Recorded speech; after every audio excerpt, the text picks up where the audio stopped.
Status of economy questioned. Iarowari hoists to level 10. And MOU to build autonomous region of Bougainville's capacity.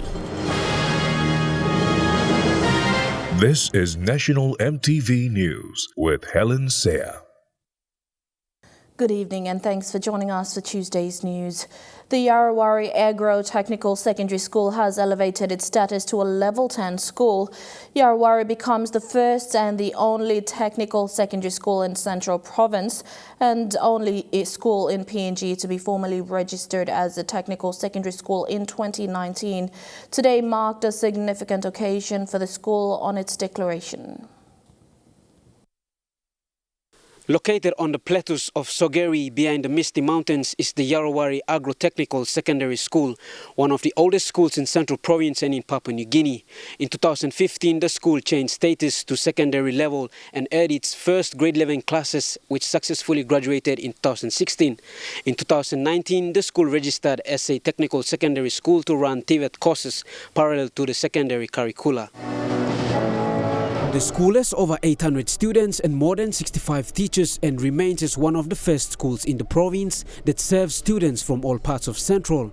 Provincial Education Advisor Guy Legauma says the concept of technical secondary school is the way forward in providing access to quality education and enhancing retention at the secondary school level. Providing access to quality education and enhancing retention at the secondary school level is a challenge. More emphasis will be placed on skills development at the lower and upper secondary, with high population increase and more school-age children entering secondary schools. There is greater need now than ever to provide alternate pathways, which may be useful for those who are unable to advance after grade 10 and grade 12. With the elevation, the students will now have dual certificates in technical and academic aspects after completing grade 10 and grade 12. Deputy TVET Secretary Marie Connor, whilst emphasizing on this, says co-running secondary and technical schools comes with challenges. I want to warn you from the start that having a dual curriculum and a dual certificate at the end of the year, you are expected to fulfill requirements that must be met. At working school principal Mr. Andrew Moava says the change in status is a vital development for the school. Our priority at the moment is the local population. We need to educate the local population. This is where Papua New Guinea started. But we need to educate them properly so that they make wise and smart decisions into their future. Though the government pours in a lot of money here, most of our people here are not really educated. So Iarowari would like to pioneer into some of these areas. And first is ensuring that the people here are cushioned with skills, trade skills, skills that are here for a lifetime. With increased number of students expected to enroll next year, infrastructure is an area the school is now focusing on to improve. Central Provincial Government tapped in its support with 450,000 kina to build 4 new teachers' houses. Suli, National MTV News. A member of the Parliamentary Gender-Based Violence Committee wants the committee to be permanent and recognized. Committee member and Northern Governor Gary Jufa says this is crucial to root out this pandemic. Meanwhile, co-chair and NCD Governor Post Pakop says the Parliamentary Committee is racing against time to ensure its action plan is supported and funded. The Parliamentary GBV Committee met yesterday to discuss and address some of the key issues regarding gender-based violence and women representation in Parliament. With more members of Parliament rallying behind the move, a committee member wants the committee to be permanent. Or Governor Gary Jufa says this is crucial for the country. We must have a committee that is permanent, a parliamentary committee that is permanently established to address this issue of violence against women in our country. So, that's just a contribution that I wanted to make. This committee can then ensure that the relevant agencies tasked with addressing this issue, with carrying out information, awareness efforts, with ensuring that justice is not just spoken of but actually delivered, has to happen. And it can only be taking place from the highest possible level, and that is from Parliament. And I believe that this Special Parliamentary Committee on Violence Against Women should be a should be a permanent committee. In 2018, Papua New Guinea ranked 160 out of 162 countries on UNDP's Gender Equality Index. Gender inequality is the root cause of gender-based violence. Reserved seats for women is a critical national issue, and Papua New Guinea is one of the only 3 countries in the world without women in parliament. But the committee is racing against time with parliament adjourned to August. They have a lot of work to do, but time is not on the committee side, because the parliament, we probably have only 12 months to go. So we got to do as much as we can within this 12 months. So the sooner the parliamentary committee starts, the better. And I'm a member of that committee. I look forward to the committee conducting hearing as soon as possible. Co-chair and NCD Governor Powers Pakop says the committee will have powers to summon any organizations to assist and create a pathway to iron out gender-based issues. Thus must have the appropriate funding to support its work and achieve its action plan. This committee, I'm confident that will help us to shape the action going forward. But I think one of the biggest things that the committee can do is to, recommend as soon as possible on the temporary measures for the reserve seat, and secondly, to get the National Executive Government to allocate the resources to fund the National GBV Secretariat and the strategy. Jack Lapawa Jr., National MTV News. Following recent acts passed in Parliament and implementation of new policies, work permit and visa attainment has been merged. This function is now transferred from the Department of Labour to the PNG Immigration and Border Department. Minister responsible Wesley Nukunj says this becomes a one-stop shop for those applying for visas and work permits and to iron out discrepancies in the process. So we're just simply making it very easy and possible for a foreign employee to come and work and live in the country. So we want to tidy up the systems and the processes through those reforms so that it makes it very easy for a foreigner to come. The government's policy now, as you all know, is that we are trying to take back PNG. What is it that we really want to take back PNG? We have to improve on the way we do business in various departments.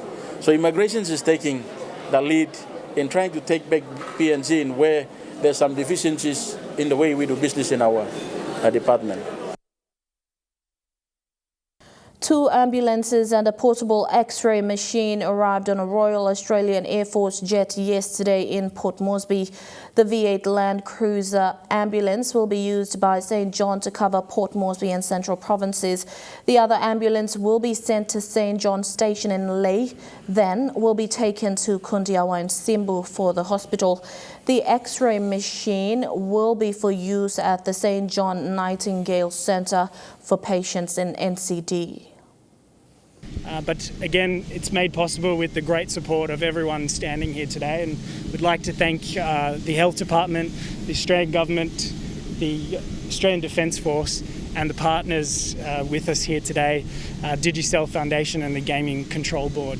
It's put together by partnership to create and to make sure that we look after our country.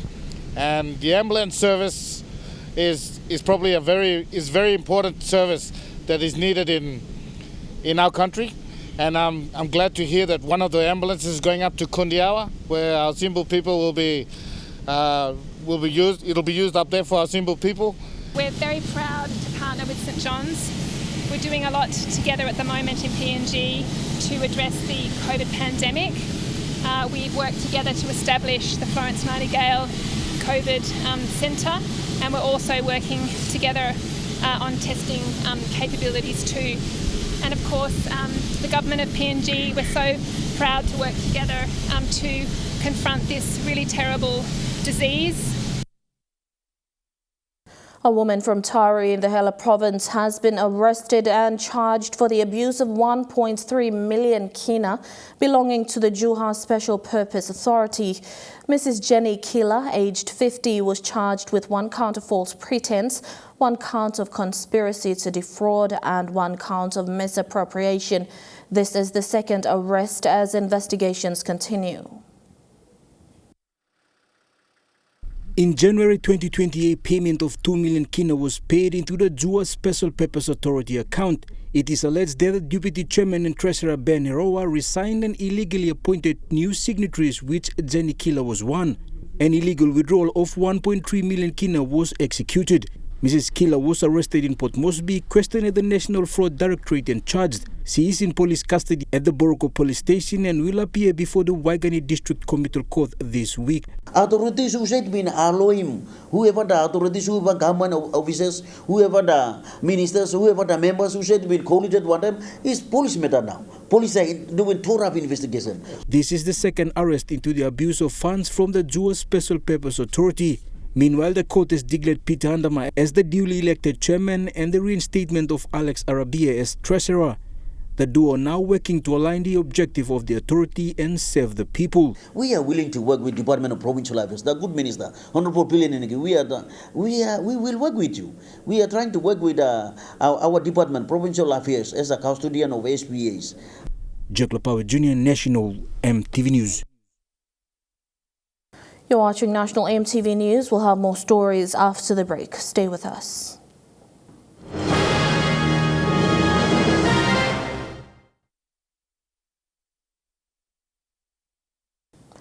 Welcome back to the news. Alotau MP and former Treasurer Charles Abel has expressed concern on the current state of PNG's economy. This follows a ministerial statement by Treasurer Ian Lingstaki last week. Mr. Abel says PNG's heavy reliance on international donor funding through partner agencies is of great concern, as former direct investment from resource projects in the country continues to be a challenge.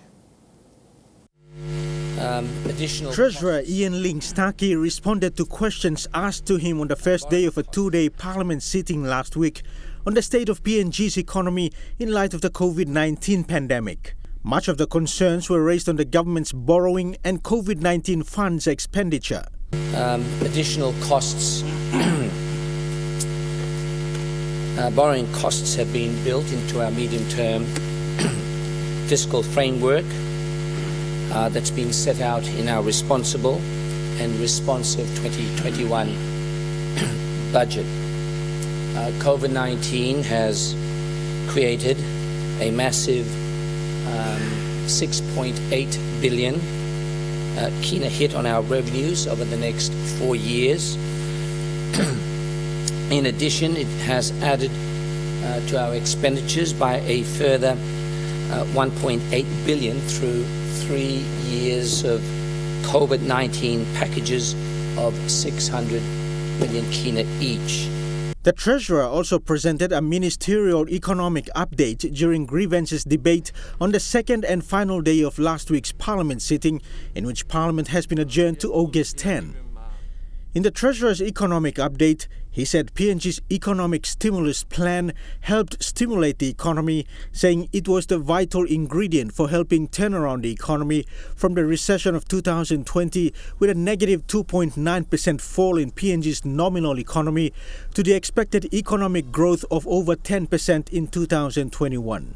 This was challenged by members of the opposition, including former Prime Minister Peter O'Neill, during grievances debate.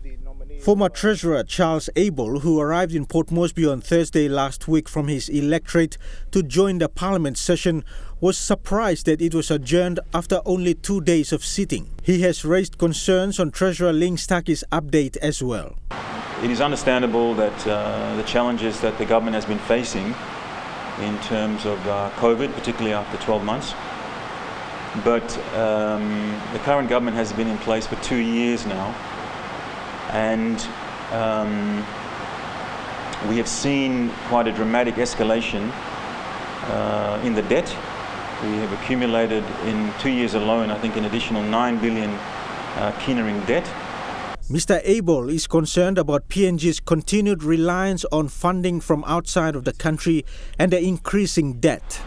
The question starts to arise in people's minds that if those development partners, supporters, friends internationally stop providing funding to the Papua New Guinea government, where is the money going to come from? Given that we've been shutting down these sort of low-hanging fruit and avenues for stimulating the economy. And these are the concerns that I think businesses are feeling today, and the communities feeling, especially with COVID, that there seems to be a lack of a coherent plan to help ourselves. Dennis Orere, National EMTV News. A memorandum of understanding between the Autonomous Region of Bougainville Government and the Pacific Institute of Leadership and Governance took place this morning. The MOU will establish a partnership arrangement for PILAG to deliver training to the public servants of Bougainville for capacity building and will pave way for the establishment of the institute in Bougainville. The Memorandum of Understanding was signed by the Chief Executive Officer of Pacific Institute of Leadership and Governance, Michael Barobe, and the Acting Chief Secretary of the Autonomous Region of Bougainville, Shadrach Himata. The Minister for Public Service, Joe Sungi, and the ABG Minister for Public Service, Melvin Wilolopa, were present to witness the signing. The signing is a partnership that will allow PILAG to deliver leadership training and consultancies to the public servants in Bougainville. This MOU features training and development. Addressing workforce capacity issues is the quick fix. Bougainville must have a public service that is not only effective, efficient in the delivery of services to the Bougainville people, but also one that is competent and qualified to be able to perform to the expectations of the government. To support this program, the Bougainville Executive Council has resolved to support programs under the MOU for the next 3 years through the annual budget appropriations. The ABG then presented a check of 50,000 kina to PILAG under this program. Minister Sungi received the check on behalf of PILAG. We welcome this partnership. We can see that not only public servants that will benefit from this course. ABG, through the Bougainville Executive Council in its meeting on the 23rd of April 2021 in Buin, had resolved to have the PILAG program housed in the Bougainville Polytechnic Institute. The setup in Bougainville will be established on the 1st of May 2021, then the program will commence. Gertrude Gabin, National EMTV News. President of the PNG Teachers Association, Aita Sanankepe, has vowed to continue reforms and fight for teachers' welfare after 1 year in office. While there is a court case afoot challenging the legitimacy of the current management, it has not stopped it from carrying out its duties in office. The management of the PNG Teachers Association and its welfare fund gathered to celebrate its management's 1 year anniversary. Thank you. One more. Despite a court proceeding afoot challenging the current management, work has continued. We moved in, we paid all the bills, no bills outstanding from Electoral Commission. Second one, we managed to engage a retainer lawyer who is now working with PNDTA. Any cases against teachers in Papua New Guinea, teachers you won't pay. Only PNDTA will pay because he already engaged a lawyer to handle your case. That's number two. Number three is that we are starting pay, reimbursing all illegal deductions. That's number two. Number four now, this is our own building. So we got contract already. It's working on first in my office now. They're removing all the sections down there and they're rebuilding and The president says his team is more determined and focused on the welfare of teachers throughout the country who are members. Now we are addressing teachers' issues now.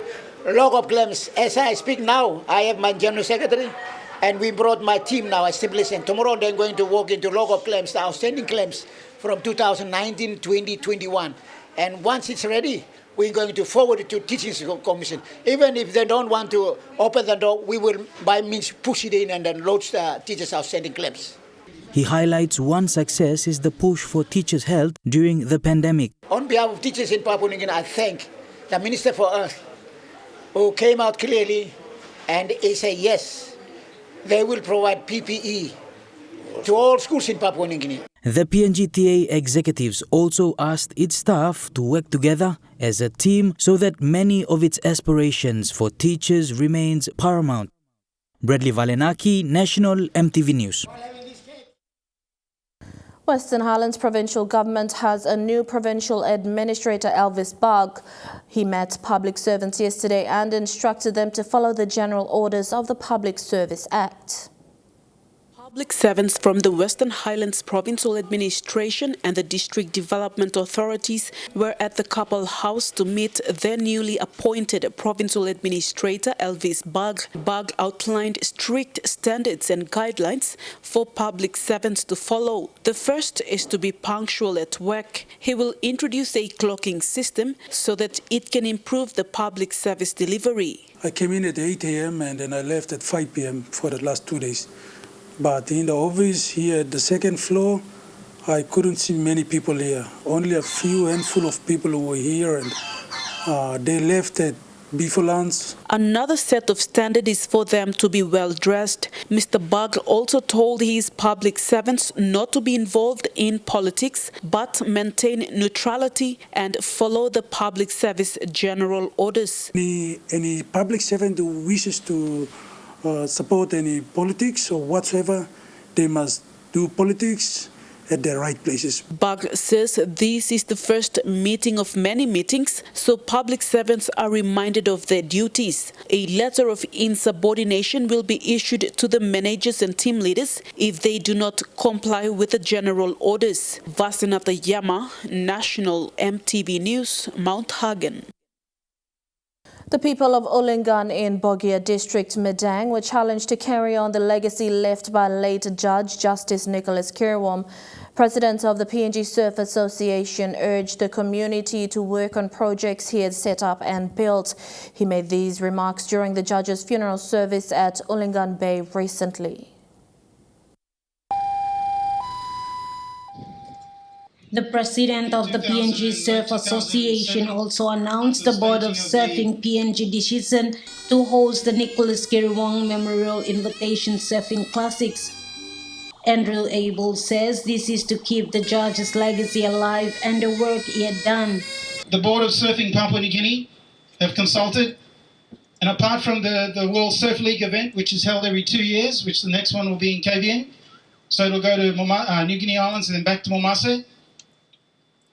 And apart from our national surfing titles, I'm announcing today the Nicholas Kiriwam Memorial Invitational Surfing Classic, which will be staged here, the first one, in honour of Justice Kiriwam's name, to keep his name alive, his work alive.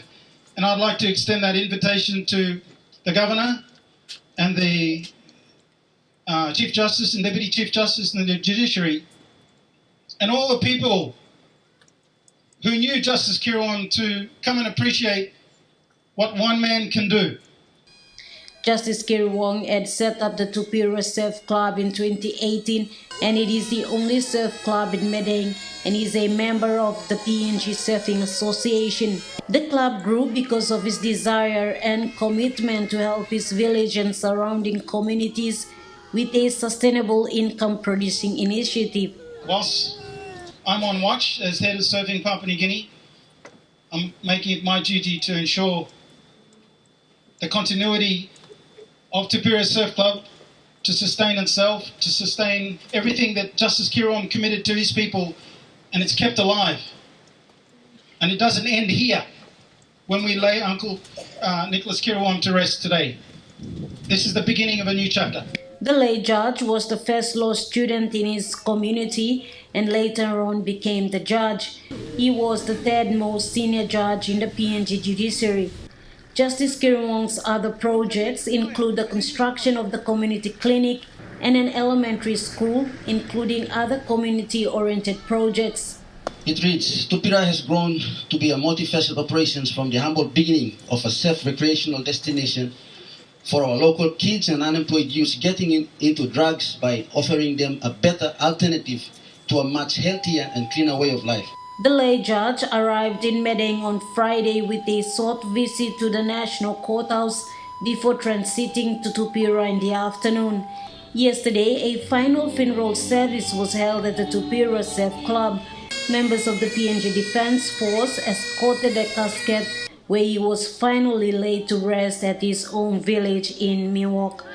He is survived by his wife Rachel, 4 children and 3 grandchildren. Martha Lewis, National EMTV News, Medeng. And now looking at the NAS Fund market report, the Kina opened unchanged at $0.2850 in the interbank market. At Bank South Pacific, your Kina was buying $0.2775, $0.3509 Australian dollars, $0.3796 New Zealand dollars, and 29.38 Japanese yen. Looking at commodity prices at New York close, gold is trading higher, coffee, cocoa, and copra closed higher. Palm oil closed lower, crude oil is trading higher, and copper closed higher. And on the stock market, the Dow Jones closed at 61.92 points lower. The ASX 200 is trading at 19.1 points lower, and the Ordinaries is trading at 15.5 points lower.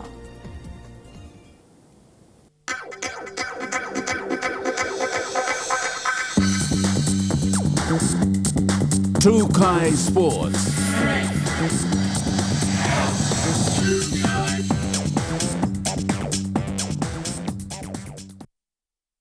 Welcome to Trukai Sports.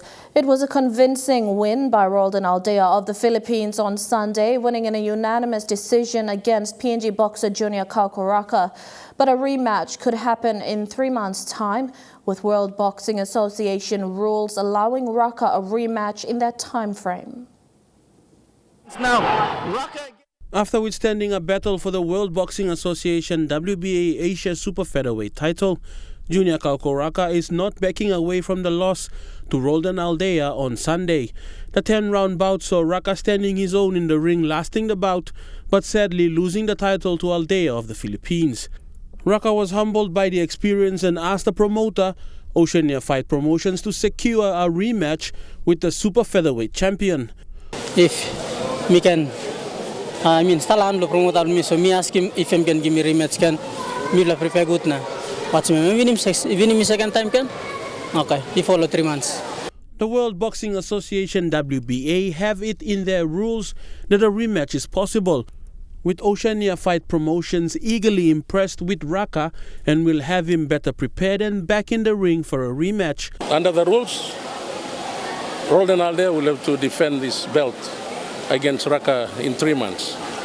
That's the WBA rule. So expect a rematch within 3 months, either in the Philippines, but we would prefer to have the rematch here in Port Moresby so that we can choose up and hype up the interest of professional boxing in Port Moresby and in Papua New Guinea. Aldea showed tremendous form in the ring, shrugging off Raka and landing important punches for points. It was a proud moment for the Filipino, and he did not hesitate to guarantee a rematch in Papua New Guinea. I'm so very happy that I won this belt. This is my dream, and I want to fight a world championship. I'm always ready for the rematch. If we want a rematch, I come. We got a fight now, you see? Okay. Oceania Fight Promotions is impressed with the caliber of fighter Raka is and are sure he will reap the rewards in the rematch. Because I can see that Raka is champion material. If he can take the Philippine champion for 10 rounds, he's champion material. Fidelis Sukina, Trukai Sports. The 25-18 loss to the Burleigh Bears last weekend has also inflicted injuries on 3 SP-PNG Hunters players, Captain Iarowari, Wartoro Puara Jr. and Epel Kapinias. The Hunters will be on bye this round, allowing the team time to nurse any bumps and bruises, while the coaching staff takes stock of the team's performances in the opening rounds of the Intra Super Cup. Here we go for the kickoff. Here we go, Kokoda Cup. Next weekend's competition bye for the SP-PNG Hunters will provide the side's injured players with some much-needed recovery time. 3 Hunters sustained injuries in last weekend's 25-18 loss to the Burleigh Bears. They include Captain Iarowari with a hand injury, while veteran hooker Wartoro Puara Jr. and forward Epel Kapinias both sustained ankle injuries. Alu will require scans on his hand, while Puara and Kapinias are expected to return for the Round 6 clash against the Brisbane Tigers on May 9. Hunters coach Matthew Church stated that Burleigh provided a tough physical challenge, matching the Hunters' energy and intensity, adding that any loss is a learning experience for both players and coaching staff. The Hunters will regroup and review their performance as they prepare to take on Brisbane Tigers in 2 weeks' time. Axel Lovai, Chukai Sports. Final game of the NRL triple header saw Melbourne Storm take on the New Zealand Warriors, Storm winning 42 points to 20. From the Melbourne Storm media, Olam gives his take. Now Grant, last play, Hines, cut-out ball, Olam pours into a hole! With Melbourne Storm winning the last game of the Anzac Day triple header, Papua New Guinean international and Storm centre Justin Olam reckons the 42-20 win was a good win. It was a good win. We're keeping the momentum going for the boys. We wanted to do a few things, especially with our attack and defense, and I think we went out there and executed a few things that we wanted to do. So I think it's good for our confidence to keep the winning streak going. So yeah, it's a good win for us. He's got no answer. The win against the Warriors was a plus for the Storm centre, as this was his first Anzac Day game. That's my first one, yeah. I was supposed to play my first one last year, but because of COVID, we headed at Sunny Coast, so yeah. Coming forward, got a bit big on him. In a short turnaround time, the Purple team is set to face the Cronulla Sharks come Friday, 30th April on home grounds. With Will Chambers, a former Storm player who had just made his comeback in NRL in the Sharks team, Olam is keen on a challenge. Yeah, it'd be good for him to come back and play, because he's been out for a little bit, playing union and that, but it'd be good to see him out there. He's definitely our competitor. He's always out there putting 100%, so if he's in the side, it'll be a good challenge for us. So we're looking forward to play him, I guess. And teammate Christian Welch is just as keen. We might see one of our own, old Will Chambers, suiting up for him, so that'd be really exciting to see if he can get a game for them this week coming. Kilawani, Chukai Sports. And that ends Chukai Sports. The weather details after the break. Chukai Sports.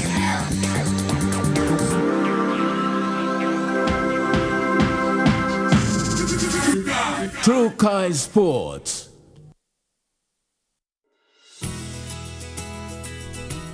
This weather update is proudly brought to you by MoniPlus, with you always.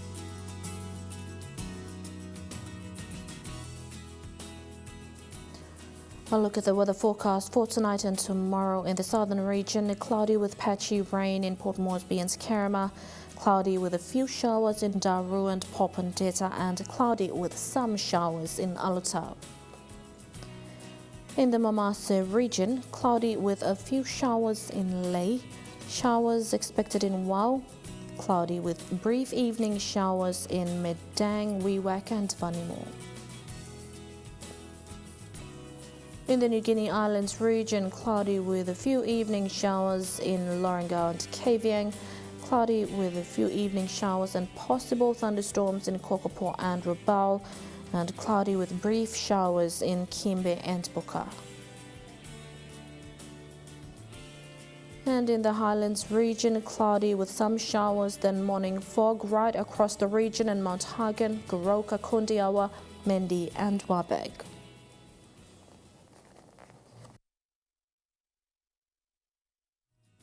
The weather update was proudly brought to you by MoniPlus, with you always.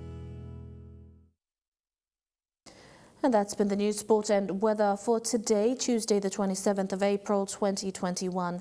On behalf of the entire news team, pleasant viewing. Be safe. Bye for now.